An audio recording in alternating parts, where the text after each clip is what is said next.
Hello friends, my name is Fusion Master Corey Russell, and this is a game I played at the Southern Oregon Open, which just occurred on September 28th.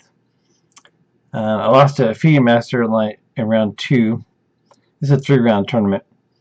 So round 3, I was playing someone who was 2 for 2, so I basically played a spoiler.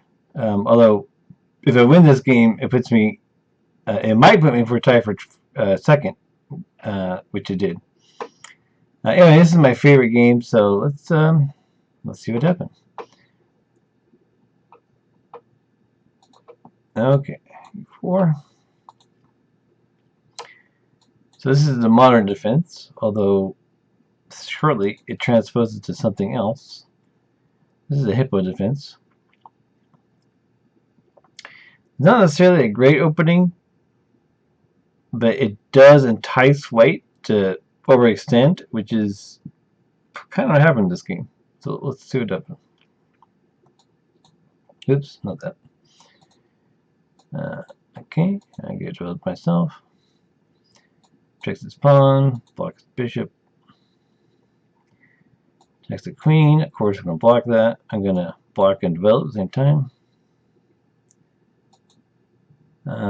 I could allow the trade, but the bishops, but this is often a powerful piece, so I'm like, no, no trade.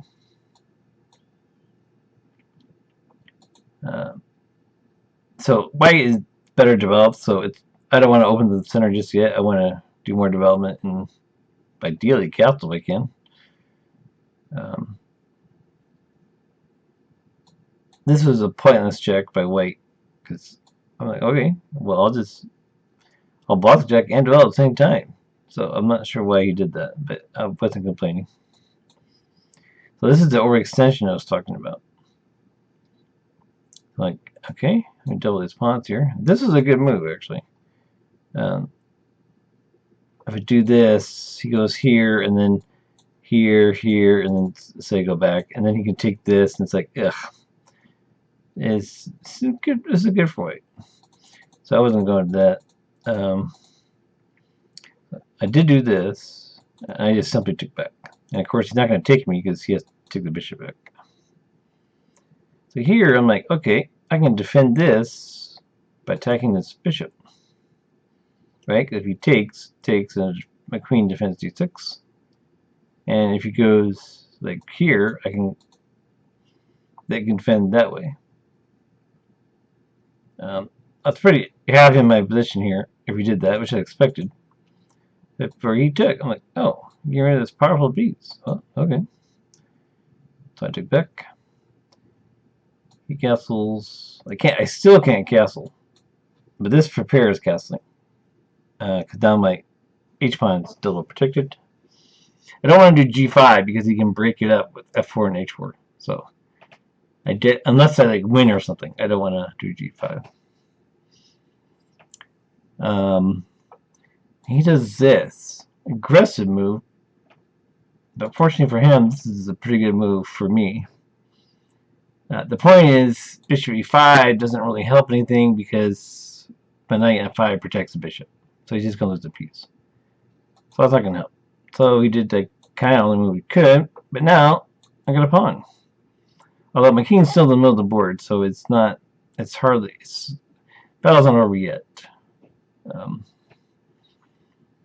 So then he attacks my knight. Found a strong move. Protects my knight and attacks c2 and a2. Unfortunately, I can't take a2, right? Because he takes here, and then that would be bad, right? Because knight rook and f1, excuse me, h1 is protected by the knight on g3. So I don't want to taking it would be a mistake. So I said, you know what? And also too, I gotta be careful about bishop e5 because it hits my bishop, and then take, and then my knight and rook is hit, and it's like, oh, that's a problem. So my knight is a problem, bishop e5 is a problem. Okay, let's just stop it all with this. Plus, it's enticing white, like, okay, you want to take my pawn? And he did.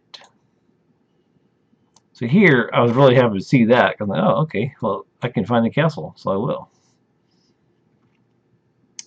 Um,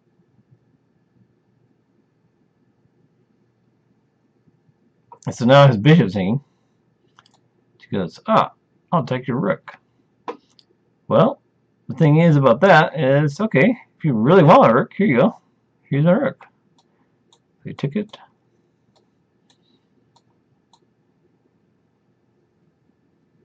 So I got a lot of pressure here. So if you count the material, I'm going to get two pawns. Basically, I'll have a bishop and 2 pawns will work, which is well worth it. And they're good pawns too. So, and a past 8 pawn. So I have compensation for material. He found this, which is interesting. I'm like, oh, okay, let's take this pawn then. So here, he really wanted to trade queens to make his rook more powerful.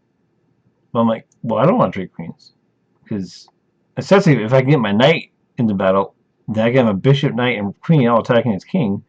His king doesn't have much cover. So I'm like, I mean, I probably could play it, but well, I don't need to right now. I think a better chance of middle game, so I'm gonna keep say middle game. Of course, not this, right? Because then this check and this check, and it's like, ooh, nasty, right? I mean, it's all sorts of unfun stuff for him going on. I kind of expected King B2. If you play King B1. So I found this. Maybe Knight B3, although Knight C4 can't really what I wanted to do. And he's like, trade, trade, trade. I'm like, no, I don't want to trade. Here, let me take your pawn, by the way. So this protects both pawns. It's my pawn. However, now I get a powerful knight. And Fritz very helpfully says black is clearly winning. Because, for example, if he goes here, here, he can't even do this, right? Because it's knight check. So he can't even do that. So Queen B is coming, and there's no... His poor knight and rook aren't helping him any. And all my pieces are. And his king's open. So, I mean, it's not... It's a bad situation. Finally, he wants to get his rook knight into play, but it's too late. Check. Check. Check. And here, white resigned because the only move is here. And then, of course, knight check. I get his queen. I get check, and it's hopeless. So he resigned. So I hope you guys enjoyed that game, and I will see you guys next time.